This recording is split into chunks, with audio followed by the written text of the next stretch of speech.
여러분, 주님 안에서 죽는 것은 복입니다. 믿으십니까? 제가 이 설교를 원래는 지난주에 하기 위해서 준비했던 제목이에요. 근데 공교롭게도 저희 아버님이 소천하시고 저는 정말로 주 안에서 죽은 자를 목도하고 오늘 이 설교를 다시 한번 여러분께 드립니다. 근데 그분이 우리 아버지라는 거죠. 저에게 그런 주 안에서 죽은, 주 안에서 살다가 주를 위해 죽은 육신의 아버지를 주신 하나님께 저는 감사를 드립니다. 여러분, 주님 안에서 죽는 것은 복된 것입니다. 주님 안에서 죽는다는 것은요, 주님을 위해 살다가 주님 때문에 죽는 거예요. 이 땅에 많은 사람들이 뭔가를 위해서 삽니다. 자기의 명예를 위해서도 살고요, 또 자신의 어떤 성공을 위해서 사는 거예요. 뭔가를 지향합니다. 목표가 있어요, 사람들은 다. 그런데요, 그 끝은요, 죽음이에요. 그런데 그 목표가 주님 안에서가 아닌 주님 밖에서라면 너무나도 허무한 거예요. 왜냐하면 끝이기 때문에 더 이상 없잖아요. 근데 주를 위해 살다가 주님 때문에 죽는다면 영원히 주님과 함께 영생하게 될 것입니다. 그것이 주님 안에서 죽는 자의 복이에요. 제가 우리 반석중앙교회에 와서도 벌써 여러 번 장례를 치렀어요. 저희 아버님 장례 치르기 바로 직전에는 우리 강태복 권사님은 또 시어머니 장례까지 치렀어요. 벌써 몇 번의 장례를 치른지 몰라요. 그런데요, 우리 주님을 믿다가 주님 때문에 죽은 자들, 주님 안에서 죽은 자들이 왜 복되냐면 천국 입성 환송식이 되기 때문이에요. 이번에 저희 아버님 장례식 제목이요, 장례식이 아닙니다. 신심은 목사 천국 환송식이에요. 환송식. 그래서 우리 육체의 죽음은 아쉽지만, 육신의 이별은 아픔을 갖고 오지만 영원으로 들어가는 관문이 죽음이기 때문에 결코 슬픈 시간이 아니라는 거예요. 이번에 제가 한 번도 울지 않았습니다. 저는 우리 가족들 중에 우는 사람도 있고 그랬지만 저는 한 번도 울지 않았어요. 제가 이것을 말씀을 묵상하면서 사실은 우리 아버님의 죽음을 준비했어요. 저는 이것은 이별이 아닌 영원한 축복의 관문일 뿐이에요. 그러니까 이것이 슬퍼서 우는 시간이 아니라 저는 한 번 울긴 울었는데 왜 울었냐면 감사해서 울었어요. 하나님이 나를 이렇게 복된 사람 만들어 주셨구나. 이렇게 복된 가문에 태어나게 하셨구나. 그리고 복된 인생이 되게 하셨구나. 너무 감사해서 한번 울었어요. 여러분, 주 안에서 죽는 그 복이 여러분과 여러분 후손 대대에 있기를 축원합니다. 맨 마지막에 화장을 다 하고 나서 여러분, 육신이 한계가 있는 거예요. 육신이 허무하다는 것이 뭐냐면 불태우고 나면 안 남습니다. 그 화장할 때 온도가 1000도가 넘는다고 그래요. 우리 육체 덩어리는 그냥 아무것도 아니에요. 끝이에요. 불태우고 나면 앙상한 뼈 몇 가지가 남는 것을 갈아버리면요, 딱 몇 줌의 재로 끝납니다. 그게 인생이에요. 만일 내가 예수를 몰랐다면, 만일 내가 하나님을 몰랐다면, 만일 내가 천국을 몰랐다면 얼마나 허무했을까요? 이것이 끝이라니. 그 고생에서 80년, 90년을 살았는데 결국 한 줌의 재로 끝나다니. 이게 인생이라니. 얼마나 허무해요. 그러나 우리는 허무하지 않습니다. 우리 하나님의 백성은 허무하지 않습니다. 그게 끝이 아니기 때문에 새로운 시작을 여는 문인 거예요, 죽음이. 그래서 복된 것입니다. 여러분 제가 계시록을 여러분에게 말씀드리고 설교를 하면서 말씀드린 것이 뭐냐면 계시록은 행복의 책이다 그랬어요. 계시록에 7번에 걸쳐서 복이란 단어가 나오는데 행복을 말하는 거예요. 누가 행복하느냐? 이 예언의 말씀을 읽는 자와 듣는 자와 그 가운데 기록된 것을 지키는 자가 행복하다 그랬어요. 여러분 지금 말세입니다. 예수님이 언제 오실지 모르는 종말의 때입니다. 이때 그 계시의 말씀을 읽는 자는 복이 있는 것입니다. 듣고 지키는 자는 더더욱 복이 있는 것입니다.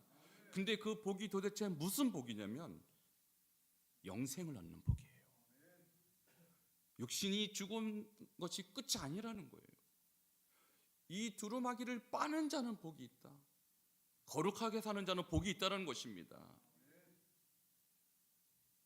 자기 옷을 지켜 부끄럽지 아니하고 자기의 수치를 보이지 않는 자는 복이 있다라는 거예요. 예수를 믿고 거룩하게 삶으로 하나님의 예수님의 신부가 되고 예수의 군사가 된 자들, 결코 자기의 죄악이 드러나지 아니하고 주님께서 마지막 심판 때 우리를 의롭다고 인정하실 것입니다. 그 사람이 복이 있다라는 거예요. 첫째 부활에 참여한 자는 복이 있는 것입니다. 죽어서 어디에 가 있을지 생각해 보십시오. 예수 믿고 죽은 자들은 첫째 부활, 천국에서 다시 살아나는 것입니다. 그 사람이 행복한 사람이라는 거예요. 아무리 이 땅에서 재산을 많이 소유하고 아무리 이 땅에서 세상 사람들이 말하는 성공의 길을 걸었더라도 죽고 눈을 떠보니 지옥이라면 실패한 것입니다.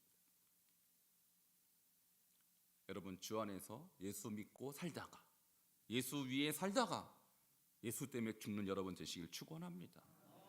그 사람이 행복하다고 오늘 말하는 것입니다. 죽음이란 무엇인가라는 이 강연으로 아주 세계적으로 유명한 사람이 있어요. 셸리 케이건이라는 이 분은요 예일대학교 교수입니다. 사진을 좀 올려주세요.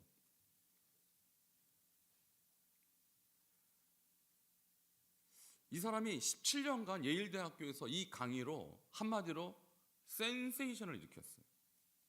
근데 제가 이번에 동영상 강의를 듣고 너무나도 실망했어요. 너무나도 실망했어요. 왜 그러냐면 이 사람은 영혼의 존재를 부정합니다. 영혼이 없다라는 거예요. 무신론자예요. 그러니까 영혼이 없으니까 뭐도 없는 거예요. 사후세계도 없죠. 천국도 없고 지옥도 없다라는 거예요. 이 사람은. 그러니까 죽음은 존재의 소멸이다. 끝이라는 거예요. 반성경적인 철학사를 갖고 있습니다. 근데 이 사람의 강의에 이 젊은 지성인들이 열광하는 이유가 뭘까요? 자기들도 하나님을 믿지 않기 때문입니다. 하나님 없이 이 땅에서 성공해 보고자, 하나님 없는 자유함을 누려보고자 그들은 그런 삶을 살고 있는데 그것을 지지하는 철학자가 나왔으니 얼마나 그들이 박수를 쳤을까요? 죽음은 존재의 소멸이 아닙니다. 육체는 소멸하되 영은 소멸하지 않습니다. 성경은 분명히 말합니다. 한 번 죽는 것은 사람에게 정해진 것이요 그 후에는 심판이 있으리니. 한 번 죽는 거 정해졌어요. 피할 수 없어요. 그것은 셸리 케이건도 인정하는 바예요. 너무 갑작스럽게 죽기 때문에 어디서 죽을지 모르기 때문에 두려움이 온다라고 그도 인정했어요. 근데 그것은 그저 끝일 뿐이니까 두려워할 필요가 없다라고 가르치는 거예요. 여러분 성경은 그렇게 말하지 않습니다. 육신은 이 땅에서 죽지만 영은 영원히 살아서 영원히 하나님과 함께 살거나 영원히 지옥불에서 저주를 받거나 둘 중에 하나예요. 오늘 이 자리에 오신 분들 영원히 주님과 함께 계시기를 축원합니다. 이 죽음이란 무엇인가, 행복이란 무엇인가, 정의란 무엇인가, 세계 3대 강의인데 저는 행복이란 무엇인가 탈벤시아 하루 교수, 정의란 무엇인가? 너무나도 저는 감동을 받았는데 이 죽음이란 무엇인가 이 강의에서는 크게 실망했어요. 크게 실망했어요. 젊은 사람들, 세계적인 지성인들을 잘못된 길로 끌고 가고 있구나. 여러분이 하나님 말씀으로 무장해서 피할 수 없는 이 죽음 앞에서 어떻게 준비해야 될지 여러분이 강의를 하셔야 돼요. 여러분이 가르치셔야 돼요. 여러분 가족들에게, 여러분 자녀들에게 죽음이 끝이 아니다. 죽음 위에 제2의 세계가 있는데 그것은 영원한 세계인데 그 세계는 지금밖에 준비할 수 없다라고 제대로 가르치시기 바랍니다. 오늘 성경 말씀이 그래서 주 안에서 죽은 자는 복이 있다라고 정확하게 말씀하고 있다라는 것이죠. 여러분, 그런데요, 오늘 본문 말씀에 보면 바벨론이라는 단어가 나오는데 이 바벨론은 무엇인가 하면은요, 우리로 하여금 주 안에서 죽는 것을 방해하는 세력들이 바벨론이에요. 그러니까 주 안에서 죽으면 영생하기 때문에 주 안에서 죽지 못하도록 우리의 길을 주님의 길로 가지 못하게 방해하는 바로 큰 성 바벨론이 지금도 이 땅에 있다라는 것이죠. 우리 함께 본문 8절을 읽도록 하겠습니다. 8절 시작. 또 다른 천사 곧 둘째가 그 뒤를 따라 말하되 무너졌도다 무너졌도다 큰 성 바벨론이요 모든 나라에게 그의 음행으로 말미암아 진노의 포도주를 먹이던 자로다 하더라.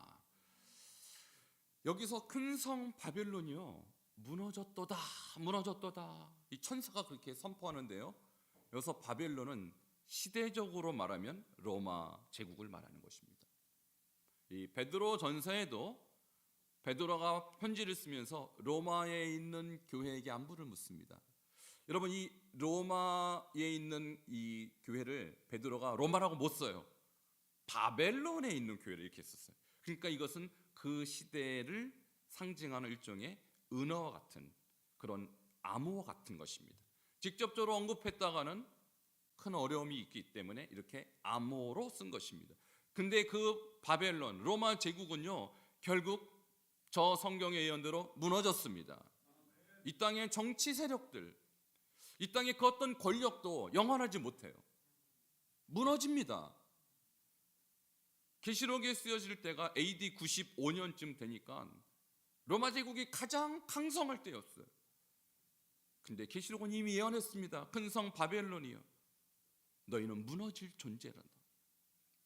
하나님 앞에서 교만했던 그 바벨론, 그 로마 제국 결국 무너졌습니다. 여러분, 이 시대에도 바벨론이 있어요. 로마 제국 이후에 또 나타난 바벨론 같은 강력한 제국들, 강력한 정치 세력들이 있었어요. 그것이 이슬람입니다. 그리고 나치입니다. 독일의 나치.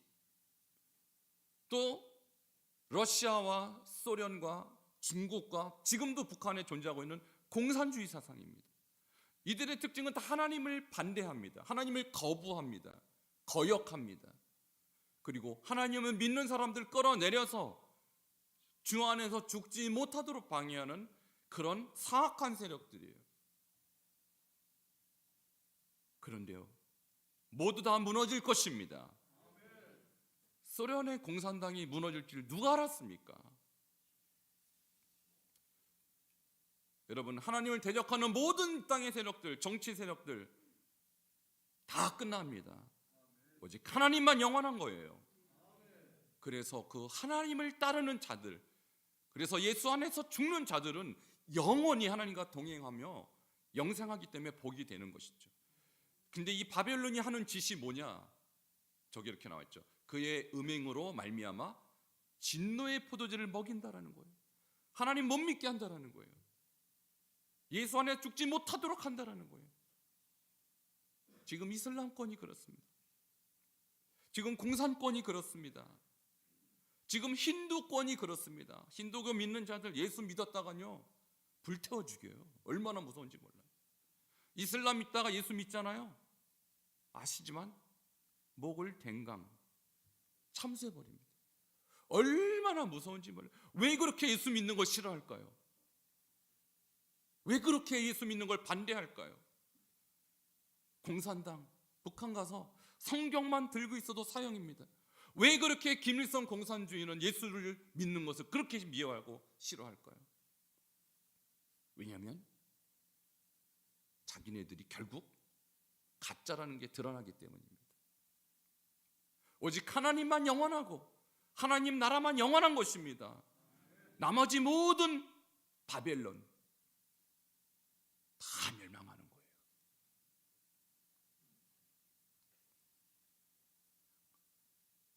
이렇게 바벨론에 속해 있는 자들, 바벨론의 그 권위 앞에 무릎 꿇은 자들이 바로 우상에게 경배하고 그 손과 이마에 표를 받는 자다, 이렇게 표현하고 있는 것이죠.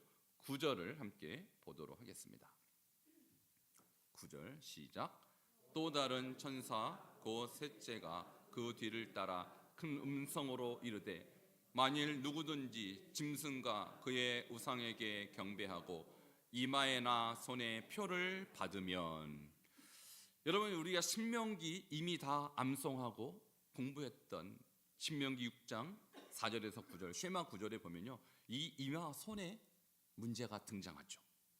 이스라엘아 들어라, 우리 하나님 여호와는 오직 유일한 여호와시니 너는 마음을 다하고 뜻을 다하고 힘을 다하여 내 하나님 여호와를 사랑하라, 이렇게 해놓고 그 다음에 명령이 몇 가지 나와요. 그 중에 한 명령이 이 말씀을 내 손목에 메어 기호를 삼고 미간, 이마죠, 미간에 붙여 표로 삼어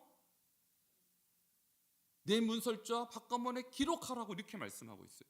그러니까 여러분 그때 제가 말씀드렸죠. 기억나십니까? 손은 무엇을 상징하냐면 행동의 중심이에요. 이마, 미간은요 사고의 중심, 생각의 중심이에요. 그러니까 나의 행동이 저 짐승을 위하여 행동하고 내 생각이 짐승이 원하는 대로 생각하는 거, 그것이 표를 받는다는 거예요. 무슨 666 이거 아닙니다.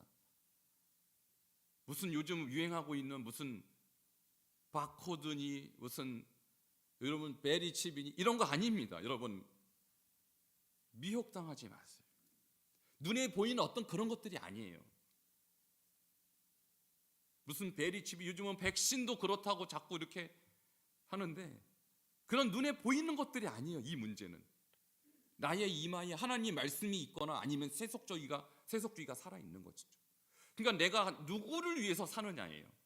내가 누구에게 충성하느냐의 문제지 무슨 표를 진짜 찍고 그런 문제가 아니라는 거예요. 여러분 이 이마나 손에 표를 받는 것은 대상에 대한 충성을 말하는 것입니다. 내 손에 하나님 말씀이 있고 내 미간에 하나님의 표를 붙인다는 것은 내가 하나님께 충성한다는 뜻이에요. 여러분 말씀에 충성하시기 바랍니다. 하나님께 충성하고 살면 결국은 하나님께 인정받지 않겠습니까? 그러니까 짐승에게 경배하고 짐승에게 충성하면 나중에 하나님께 인정 못 받는 것이죠.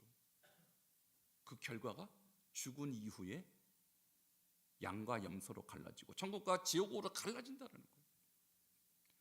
여러분 그러므로 이 세상의 타락한 우상 문화, 이 세상이 우리에게 주는 달콤한 세상의 그런 죄악에 여러분 협조하지 마세요. 거기에 손대지 마세요. 그걸 받아들이지 마세요. 오직 하나님 말씀만 여러분의 중심이 되길 바랍니다. 그것이 우리의 사고의 중심이 되고 나의 행동의 중심이 될 때 주님이 오셔서 알아보는 거예요. 반석중앙교회 아무개 집사, 이마에 내 표가 있네. 아무개 권사, 손목에 내 표가 있네. 눈에는 안 보입니다. 우리 눈에는. 근데 주님은 알아보셔요. 짐승의 표도 누가 볼 수 있는 것이 아니에요.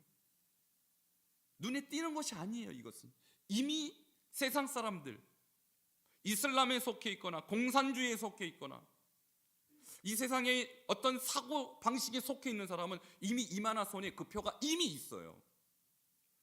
주님은 아세요.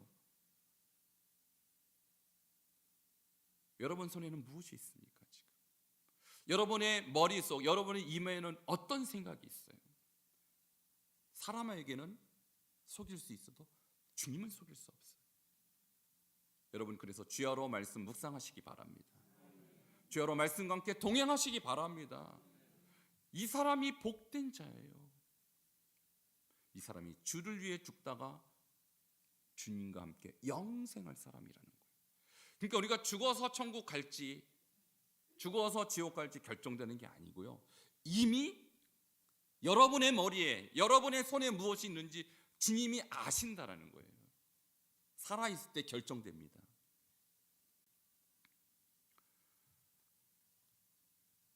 계시록 14장 10절에 보면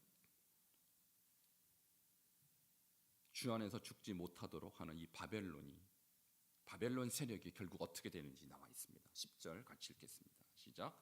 그도 하나님의 진노의 포도주를 마시리니 그 진노의 잔에 섞인 것이 없이 부은 포도주라. 거룩한 천사들 앞과 어린 양 앞에서 불과 유황으로 고난을 받으리니. 자, 결국 이 바벨론은 어떻게 되는가? 이 로마 제국이 망했듯이 여러분, 이 하나님을 대적하는 세력들은 결국 진노의 포도주를 마시게 돼요. 이 진노의 포도주가 뒤에 설명이 되어 있어요. 불과 유황으로 고난받는 것입니다. 하나님을 믿지 못하도록 만드는 세력들, 저 이슬람, 저 나치주의, 저 공산주의, 하나님 말씀을 대신하고 자기가 신이 되고자 했던 모든 세력들 결국 다 불과 유황으로 고난받게 될 것입니다. 그리고 그 세력을 따라가는 사람들도 동일한 고난을 받게 되는 거예요. 주 밖에서 죽게 되면 저렇게 되는 것입니다. 진노의 포도주를 마시게 되는 것입니다. 11절입니다. 계속 읽겠습니다. 시작. 그 고난의 연기가 세세토록 올라가리로다. 짐승과 그의 우상에게 경배하고 그의 이름표를 받는 자는 누구든지 밤낮 쉼을 얻지 못하리라 하더라. 아멘. 결국 그의 이름표, 짐승의 이름표, 바벨론의 이름표, 그것을 받고 그 사상을 따라가는 자는 밤낮 쉼을 얻지 못한다. 무슨 소리냐면 천국 가면 하나님의 품에 안겨서 영원토록 쉴 수 있는데 불과 유황이 터는 못에 들어가면 어떻게 쉬겠습니까? 고통 중에서.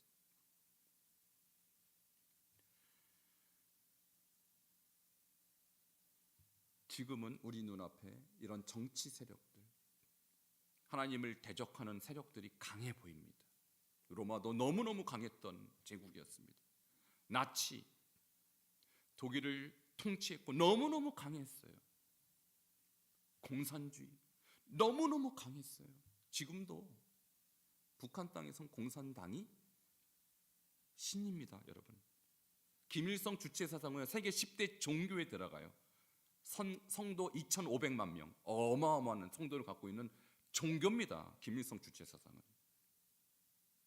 중국 14억의 저 사람은 마오쩌둥, 모택동 사상을 신격화합니다. 저는 20년간 중국에서 살았던 사람이에요. 그 사람들의 신앙은 공산주의. 공산주의 당원에 들어가면 절대 다른 신을 못 믿습니다. 다른 종교는 못 갖습니다. 왜 그럴까요? 신앙이기 때문에 그래요. 그 결과가 다 밤낮 쉼을 얻지 못할 자들인 것입니다.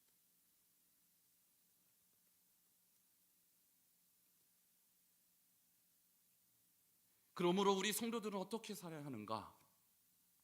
이 어마어마한 세상의 세력 앞에서, 이 어마어마한 세상의 권력 앞에서 우리는 인내해야 할 것입니다. 14장 12절에 보면요, 성도가 인내해야 된다. 인내해야 된다. 그 이유를 설명하고 있습니다. 함께 12절을 읽겠습니다. 시작.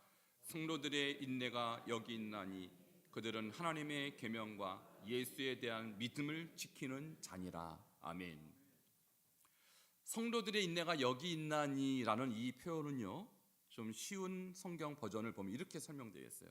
성도들이 이럴 때 인내가 필요합니다. 이렇게 썼어요. 자, 어떨 때 인내가 필요하냐면 바벨론이 나를 잡아먹으려고 할 때, 세상 권세가 주님을 못 믿도록 방해할 때, 세상의 엄청난 파고가 나를 덮치려고 할 때, 그때 성도들은 인내해야 하는 것입니다. 왜 인내해야 되냐면 그것이 믿음이기 때문이에요. 그렇지 않으면 믿음을 지켜내기가 어렵기 때문이에요. 여러분, 믿음이란 무엇인가요? 믿음이라는 것은 진실하고 신실하고 지속성을 갖고 있어요.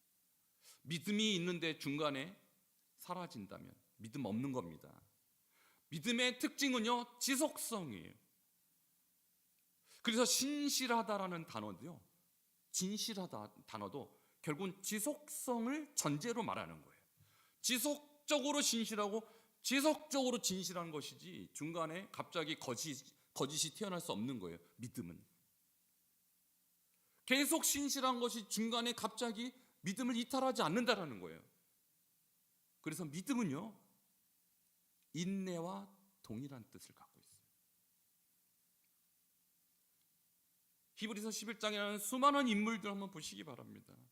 믿음의 인물들, 공통점이 있다면 인내했어요. 어려움 속에서, 박해 속에서 인내했어요. 이 로마 제국의 강력한 박해 속에서 1세기 성도들이 필요한 것은요, 인내예요. 인내. 오늘 21세기를 사는 우리 성도들도 똑같습니다. 이 세상은요, 우리를 하나님 믿도록 내버려 두지 않습니다. 여러분, 인내하시기를 축원합니다. 성도들은 지금이 인내가 필요할 때, 얼마나 코로나로 인해서 많은 분들이 지금 오늘 눈에 이분이 왜 안 계실까 하는 분들은 웬만하면 코로나 걸려서 안 나오실 거예요. 너무너무 예수 믿기 힘든 때예요, 지금. 그러나 이때 인내가 필요한 것입니다. 그리고 주님은 그 인내를 믿음이라고 인정해 주시는 거예요. 인내하시기를 축원합니다. 주 안에서 죽는 자는 이제 행복하다고 13절에 선포하고 있습니다. 왜 행복하다고 하는 것이고 그 행복이란 도대체 무엇일까요? 같이 13절 읽도록 하겠습니다. 시작.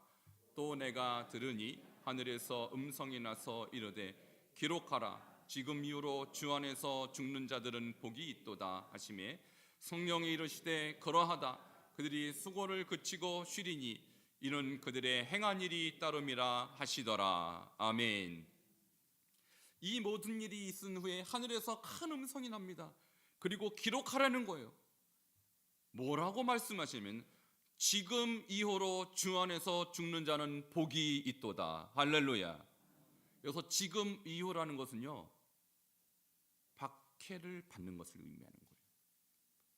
로마 제국의 박해 속에는 형제들아, 자매들아, 나의 자녀들아, 지금 이후로 너희들이 인내함으로 이 믿음을 지켜서 그 믿음 때문에 죽는다면 그들은 행복하다. 그럼 1세기 때 믿음 이퀄 순교입니다.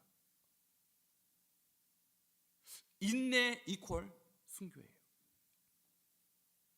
내가 믿음을 지키기 위해서 선택할 수 있는 것은요, 사자굴이에요.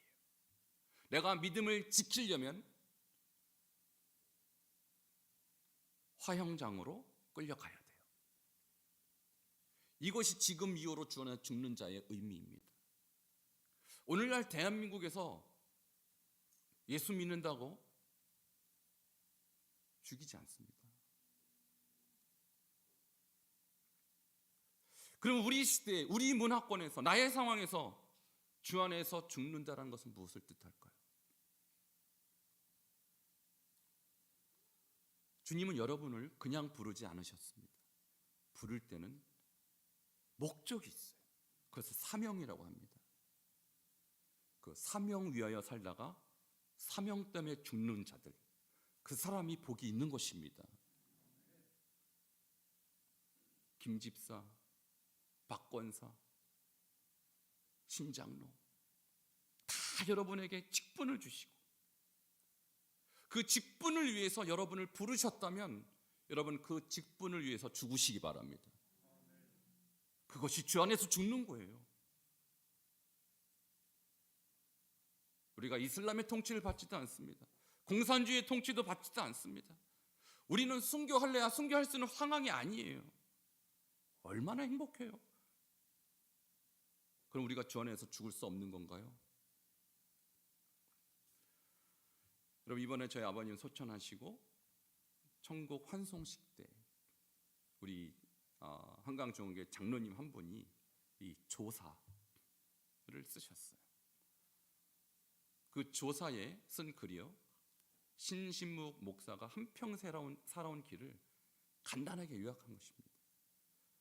근데 그 글을 보니까 이 신신묵 목사가 살아온 것이 어떻게 살았구나 다 기록이 되어 있어요. 저는 어렸을 때입니다마는 단벌 양복에 단벌 구두로 몇 년을 버티면서 가난한 자들을 도왔다, 그런 글들이 쫙 써내려가는 거예요. 여러분, 주 안에서 죽게 되면 주님이 그때 그 수고를 기억하십니다. 그래서 오늘 본문에 보면요, 수고를 그친다고 했어요. 그것이 주 안에서 죽는 자가 얻는 행복인 거예요. 여러분, 이 땅에서 예수 믿다가 죽은 사람들, 주를 위해서 봉사하다가 죽은 사람들, 여러분 솔직히 말해서 여러분이 주를 위해서 살려면 시간과 물질과 여러분 육신을 다 드려야 돼요. 쉬운 일이 아닙니다. 근데 주님은 그것을 기억하십니다. 그리고 그 수고를 천국에서 다 그치고 주님 안에서 영원히 안식하게 되는 것입니다. 그리고 오늘 본문 말씀을 계속 보면요, 이렇게 말씀합니다. 그들이 행한 일이 따름이라. 할렐루야. 행한 일이 따른다는 말은 무슨 의미냐면 그들이 행한 일이 공로와 같이 쫓아다닌다는 거예요. 그들의 면류관이 그들에게 씌워져서 김아무개 집사는 평생 나를 위해서 교회 청소한 주의 종이다, 이렇게 아무개가 한 일이 따라다닌다는 거예요. 아무개 권사는 나를 위해서 복음을 전파한 전도자였다라고 따라다닌다는 거예요. 여러분이 마지막 이 땅을 떠날 때 여러분의 수고가, 여러분의 헌신이 천국에서 따라다닐 것입니다. 그리고 하나님이 그것을 인정하여 여러분에게 값진 상급을 주실 거예요. 그래서 주 안에서 죽는 자는 행복한 것입니다. 오늘 이 말씀을 통해 여러분이 남은 생애가 몇 년이 될지 알 수 없지만 주를 위해 살다가 남은 생에 찬란하게 주를 위해 죽기를 주의 이름으로 축원합니다. 함께 기도하시겠습니다. 오늘 주신 말씀 주님의 음성으로 들으시기 바랍니다. 주님, 내가 남은 생에 주를 위해 살다가 주를 위해 죽고 천국에서 영원히 주님과 함께 안식하며 주님 주신 그 보상을, 상급을 누리는 복된 인생 되게 해달라고 함께 기도하시겠습니다. 하나님, 감사를 드립니다.